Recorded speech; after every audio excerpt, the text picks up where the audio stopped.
Hola amigos y bienvenidos desde el Canal 48 en Honduras para todos ustedes que nos ven a través de EWTN, el Canal Católico, y nos escuchan a través de la Radio Católica Mundial. Soy el Padre Alberto. Veamos el tema de hoy. Hola Padre Alberto, esta es la página en donde recibimos todos los mensajes que desde distintas partes del mundo nos hacen llegar a través de nuestra cuenta de correo electrónico hablandoclaro@padrealberto.net.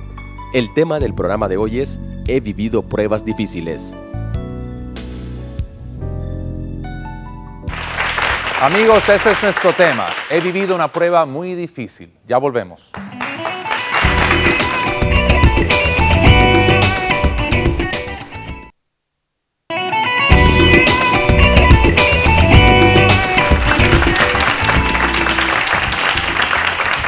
Amigos, bienvenidos de nuevo. Hoy en Hablando Claro con el Padre Alberto, el tema es las pruebas, las dificultades que a veces trae la vida.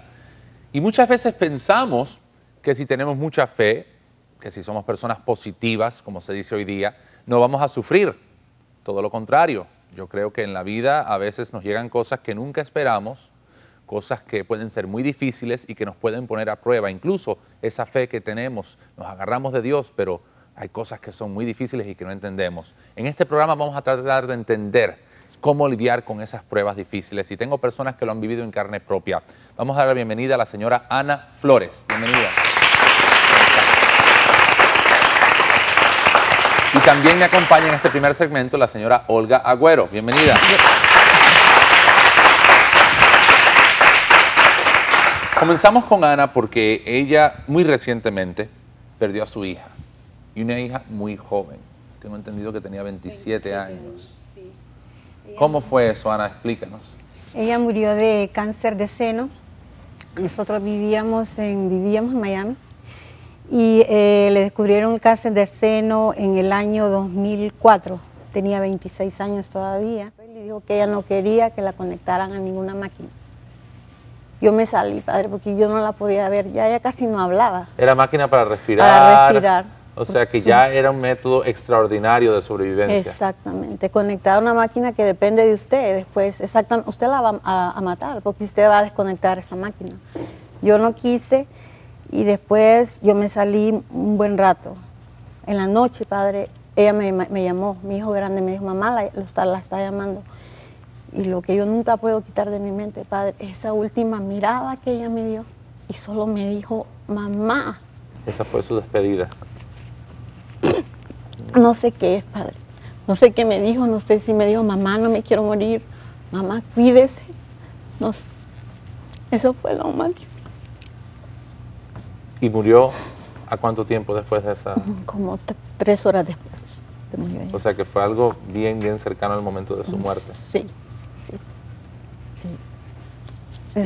Y quizás fue su forma de decirte, mamá, ya, o sea, ya he luchado suficiente. Porque la persona enferma sabe lo que está pasando. Sí. Hay muchos que dicen, no sabe, sí sabe. A veces no quieren comunicárselo a sus seres queridos, pero cuando están sufriendo, sí lo sabe. Sí, ella lo sabe. Iris está conmigo, Olga, que se las presenté al principio, y ella tiene más de 52 años de casada, ¿no? Eso es tremendo. Estamos cumpliendo el próximo mes. 52 años. ¿Cómo es, Olga, eso de tener un esposo enfermo tanto tiempo, ¿no? y tener que cuidar de una persona que verdaderamente requiere mucha atención? Así es. Padre, yo creo que primero que todo está lo que desde el principio sucedió entre nosotros. Siempre tuvimos una gran comunicación. Él ha sido siempre un hombre muy responsable, muy amoroso, muy cariñoso. ¿Hace cuánto se enfermó?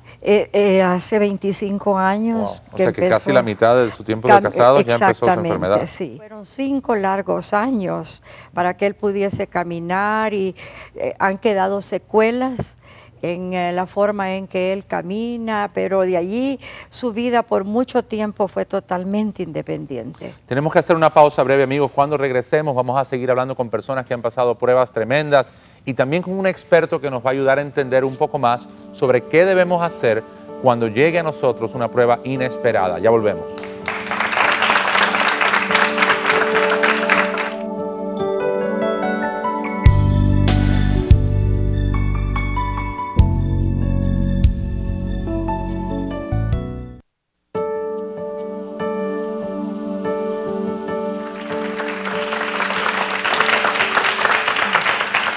Amigos, hoy en Hablando Claro con el Padre Alberto, el tema es: he vivido una prueba muy difícil. Y a veces es que en la vida pasamos pruebas, tenemos dificultades y a veces no sabemos enfrentarlas. Hoy tenemos personas que han vivido en carne propia cosas muy, muy grandes, cosas graves. Vamos a aprender de ellos y también tenemos expertos que nos van a ayudar a entender mucho más qué podemos hacer cuando en la vida algo inesperado, una tragedia personal ocurra. ¿Qué hacer? ¿Qué hacemos? Hoy tenemos aquí a un joven que hace poco perdió a su madre, la pérdida de un ser querido. Raúl Perdomo, bienvenido, Raúl.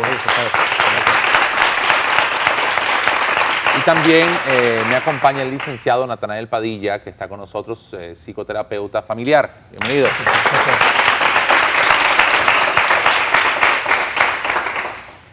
La pérdida de un ser querido tiene que ser uno de los dolores más fuertes y una de las pruebas más difíciles que vivimos en la vida. Raúl, ¿cómo fue eso para ti? Hace 2 años y medio mi mamá estaba siendo intervenida en un procedimiento quirúrgico supuestamente no de mucha complejidad. Te dijeron, esto es sencillo, no va a haber mucho problema. Pueden irse a su casa, fue en el hospital y tranquilidad. Tranquilidad para ella también antes de entrar a ese procedimiento. ¿Qué pasó? Se le bajó la presión a mi mamá durante la intervención, eso le provocó un paro respiratorio. Estuvo como 2 minutos sin oxígeno en su cerebro y eso le provocó hipoxia, eso es daño cerebral. O sea, de repente en un procedimiento muy sencillo, se complican. Para de respirar, paro completamente respiratorio y después daño al cerebro. Daño al cerebro. Wow. ¿Qué pasó? ¿Qué pensaron? En ese momento no estábamos, como nos habían dicho, esto es de rutina, llevábamos toda la mañana ya en ese procedimiento, nos dijeron los médicos mejor váyanse a su casa y vuelvan en la tarde que de todos modos no la van a poder ver hasta que salga. Cuando regresé, porque regresé yo solo en la tarde, me explicaron, hubo una complicación y pasó esto. Me llevaron a la sala de cuidados intensivos donde tenían a mi mamá y ahí fue cuando pude, por lo menos visualmente, imaginarme qué es lo que había sucedido, porque ella estaba ya inconsciente, conectada con un montón de máquinas, con un respirador mecánico, fue impactante, estaba convulsionando en el momento en que la vi. O sea que viste, ingresó una persona con un problema leve y lo que estabas viendo tú era una gravedad extrema. Totalmente distinto, fue un momento impactante porque yo dije, en ningún momento estuve preparado para ver a mi mamá en esa cama con 1000 máquinas convulsionando. ¿Qué pasó por tu mente en ese momento? No pude entender. Yo dije, Dios mío, sentí que se me cayó el mundo. ¿Tu madre era todo? Mi mamá hizo todo desde los 6 años que mi papá se fue de casa. A mi hermano y a mí somos 2 nada más. Económicamente ella trabajó mucho para podernos dar una buena educación. Fue una madre muy amorosa que siempre nos estuvo estimulando. Entonces, sí, en ese momento yo sentí como mi todo, lo que era mi todo, estaba teniendo una complicación que en ese momento no entendí por qué. Cuéntame cómo se siente ese hijo que vio que su madre le dio todo cuando ve a su madre en esas condiciones. ¿Cuánto tiempo duró tu madre en esa condición antes de morir? En ese momento no se sabía todavía qué iba a pasar. Estuvo 10 días mi mamá inconsciente hasta que le pudieron hacer la evaluación que determinó que que iba a quedar en estado vegetativo. Nos dijeron, no se puede saber cuánto tiempo va a ser. El médico en ese momento pronosticó, dijo, tu mamá no pasa de esta noche. Ese momento fue otro momento impactante que no supe qué hacer tampoco. O sea, que ella tenía una máquina básicamente respirando por ella. Respirando por ella. Desde aquel primer día de la cirugía. Desde el primer día de la cirugía. ¿Cómo fue esa decisión de desconectarla? No fue fácil. No fue fácil. Porque ella no pudo tener conciencia para tomar la decisión. No, mi mamá entró pensando que el día siguiente salía. Nunca supo o sea, desde el momento que entró a la anestesia de la operación, no volvió a despertar nunca más. No volvimos a hablar con ella, aunque nosotros le hablábamos, pero ella no. ¿Es difícil eso de no poder despedirse? Yo pienso que sí tuve la oportunidad de despedirme. O sea, me gusta imaginarme, recordar ese último momento, ese último abrazo que le di, aunque en ese entonces pensaba que el día siguiente nos íbamos a ver. Sí recuerdo esa última vez que me vio, que me habló, que me vio a los ojos. Recuerdo esos 78 días también en que quizás ella no se podía comunicar conmigo, pero yo sí con ella. Cuando vienen pruebas, licenciado, siempre tenemos que echarle la culpa a alguien. Yo creo que en general decimos, ¿dónde está Dios? ¿Y por qué a mí? ¿Y por qué permitiste esto? Sea enfermedad, sea muerte, las tragedias que hemos escuchado aquí y los temas que se han tratado aquí nos hacen pensar en eso, ¿no? Tenemos que como echarle la culpa a alguien cuando viene una dificultad. ¿Cómo enfrentar eso cuando viene una dificultad? Las crisis vitales del desarrollo, como las crisis circunstanciales, tienen un elemento en común. Son repentinas, inesperadas, dolorosas y nadie está preparado para ello. Entonces, cuando viene la crisis, lo primero que sucede es una reacción de shock, de negación, de dolor, y parte de eso es echarle la culpa a alguien. Y tendemos a contender con Dios. ¿Dios por qué? Bueno, es que tenemos la idea de que Dios tiene un control remoto en el cielo. Así es. ¿No? Decimos que es todopoderoso, entonces al decir todopoderoso estamos pensando un poco en Dios con un control remoto que está controlando todos los eventos de todos los momentos y que no cabe duda que hay cosas que ocurren en nuestra vida que no entendemos, que solo Dios sabe. Sí. Pero pensar que Él es responsable por cada enfermedad, por cada niño que muere de hambre, por cada persona que pierde un ser querido, creo que es una forma no un poco infantil de ver a Dios. No creo que Dios sea responsable por todas esas cosas. Pero como digo, al volverse algo tan inesperado, tan doloroso, es algo que para lo que no estábamos preparados, entonces tenemos que buscar una causa, una razón, porque eso ayuda a las personas a manejar la situación, porque después de esa etapa de negación, que puede ocurrir hasta semanas, se dice que hasta 6 semanas, 7 semanas, uno pasa en ese estado de shock de ¿por qué? Hasta que llega lo que se llama la etapa de la aceptación, que eso puede tardar mucho tiempo. Entonces, durante esa etapa de negación, lo primero que yo pienso es, o yo hice algo, o es un castigo de Dios, o otra persona tuvo la culpa, o las otras personas buscando un culpable. Buscando un culpable. Ahora, ¿qué pasa, licenciado, en el caso, por ejemplo, de matrimonios como Olga, que estaba aquí contándonos, 52 años de matrimonio, un esposo enfermo muchos años, desde muy joven, un hombre que era sano, atleta? Sí.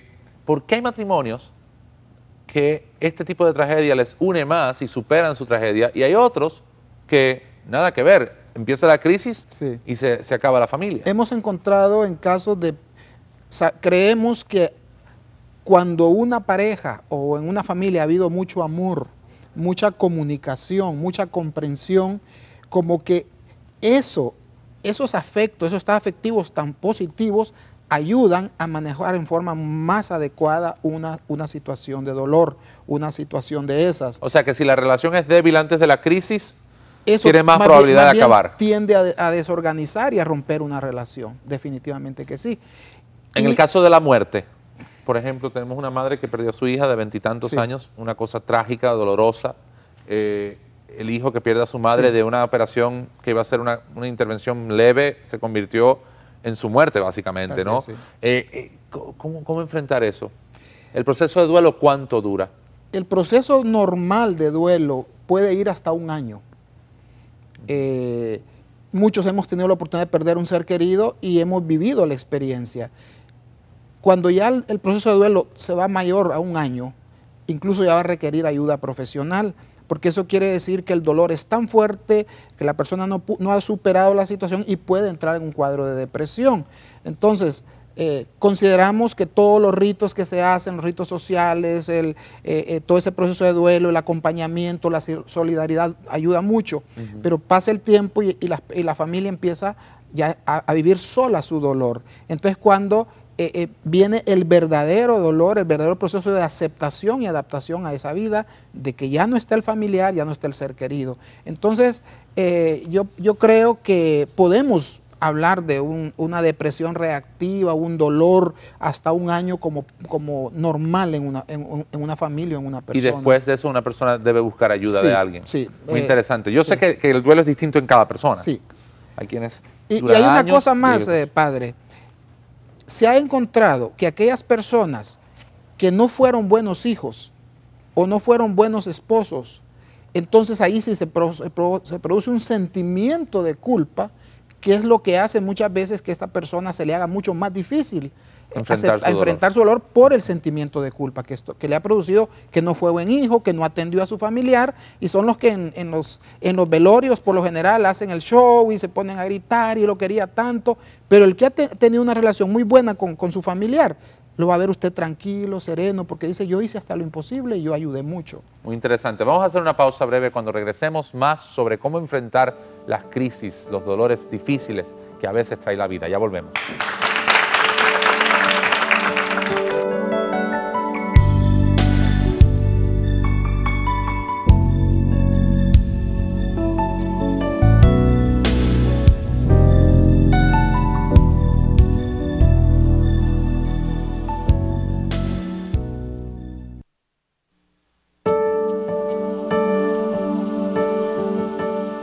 Amigos, gracias por estar con nosotros hoy en Hablando Claro con el Padre Alberto. Gracias al Canal 48 por esta producción y a ustedes que nos ven a través de EWTN, el canal católico, y nos escuchan a través de la Radio Católica Mundial. Recuerden que siempre queremos recibir sus correos electrónicos. Escríbanos al hablandoclaro@padrealberto.net. hablandoclaro@padrealberto.net. Amigos, no cabe duda que en la vida todos vamos a pasar dificultades, todos vamos a enfrentarnos a alguna tragedia, sea familiar, sea alguna amistad. Siempre me sorprende conocer personas que nunca han perdido un ser querido, que nunca han sufrido una tragedia, por lo menos lo dicen así. Yo creo que parte de la vida humana es esta montaña rusa de nuestra existencia, ¿no? Las altas y las bajas, momentos en que las cosas se viran y se vuelcan y uno lo esperaba. Lo inesperado es parte de nuestra existencia. Ahora, lo importante es cómo me enfrento yo a esas dificultades. ¿Para qué ocurren las cosas? No por qué. ¿Por qué? Quizás nunca lo entendamos aquí, en este lado del mundo, ¿no? Cuando ya estemos en el cielo, le podemos preguntar a Dios todas esas preguntas. Hay que hacerse la pregunta, ¿para qué? ¿Qué lección puedo sacar de este gran dolor que me afecta? Y nunca olviden que el Señor es el buen pastor. Y como lo dice el Salmo, Él nos conduce, Él nos lleva más allá de cualquier tormenta. Ánimo, que para Dios nada es imposible.